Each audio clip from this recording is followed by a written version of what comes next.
Welcome to Second Take, the show that focuses on the issues behind the news.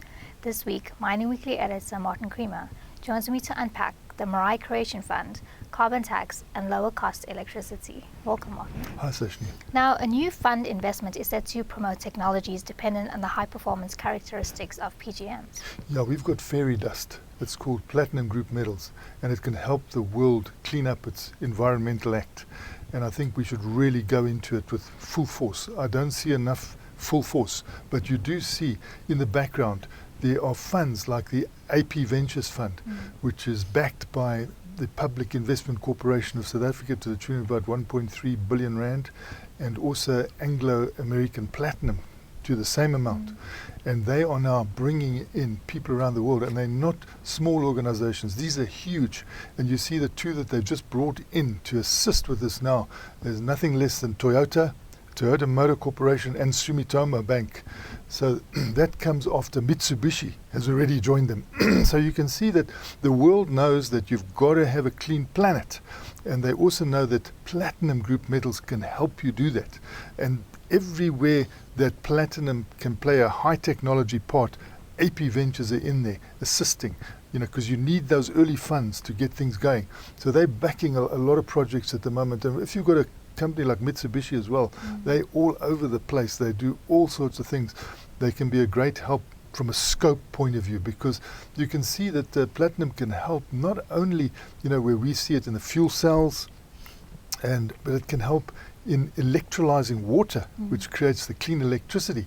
It can help in the medical field. It helps across the food technology field. So it's got a very broad base, and we need to see all those intellectual property patents that are going in all the time involving platinum and other platinum group metals, like iridium and ruthenium, and make sure that South Africa benefits. South African mining will benefit directly. It has to have that demand pull.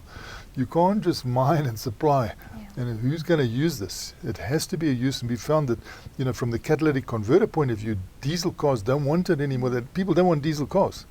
So they've gone to petrol cars. So that's pushed up palladium. But if you get electric vehicles that are coming in now, battery electric vehicles, which don't use our metals, they use lithium, and they hopefully will use manganese, but still they're using cobalt at the moment, that can push, the EV can push the palladium market right over the cliff.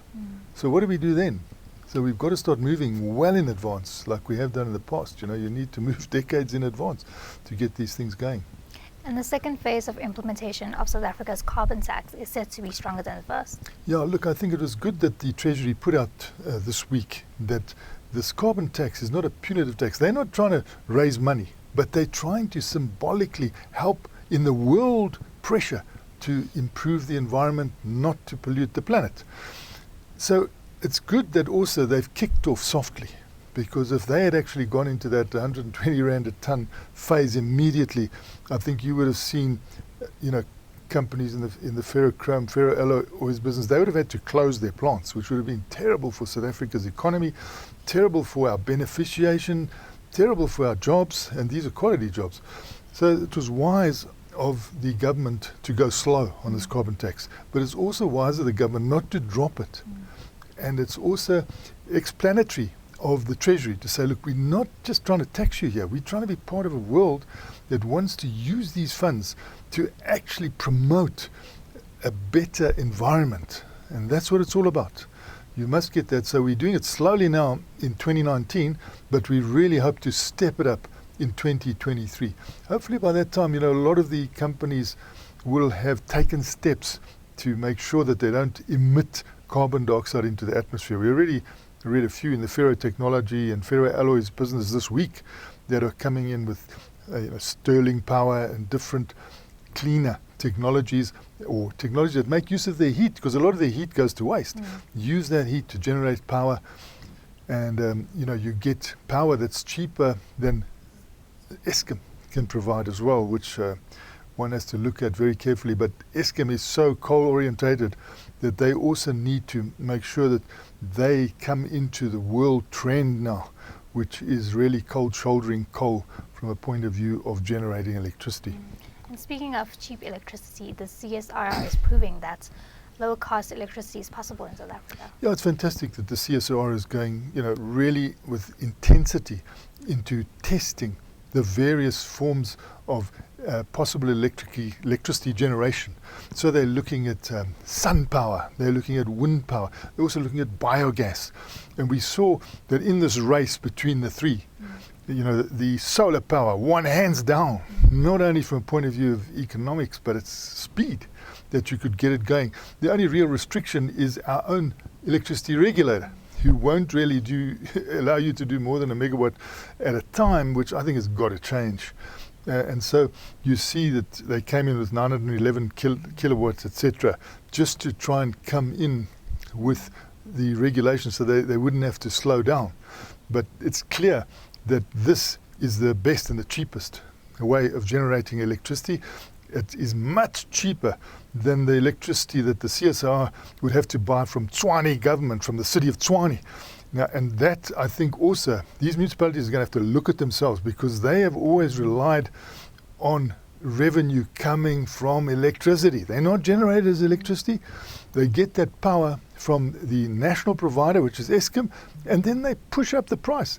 This is a way of getting revenue. They're going to have to look at that system, because coming along are things like sun energy, solar energy with the photovoltaic. You can see at the CSR, they're watching which way they should position this. So some of the solar panels are fixed. Some of them can move and follow the sun. Others can face north or east or west. They're trying to look at which gives you the best, particularly during their peak time between 12 o'clock and 3 o'clock. They want some understanding of what is the best to do. And as CSR does that, other people are watching. So you see the development bank saying, can't you do something like that, on my campus? So people are becoming autonomous, and they want to do their own thing with power, which is going to haunt the municipalities and hurt Eskom. And they have to start taking that into account, because they've gone crazy and pushed up the tariffs, and they've made sure that it becomes a business case now to do it yourself. Thanks for speaking with us, Martin. It's a great pleasure, Sashni. That's it for today. Join us again next week for more news analysis on the local and global mining industries. And don't forget to listen to the audio version of our Mining Weekly daily email newsletter.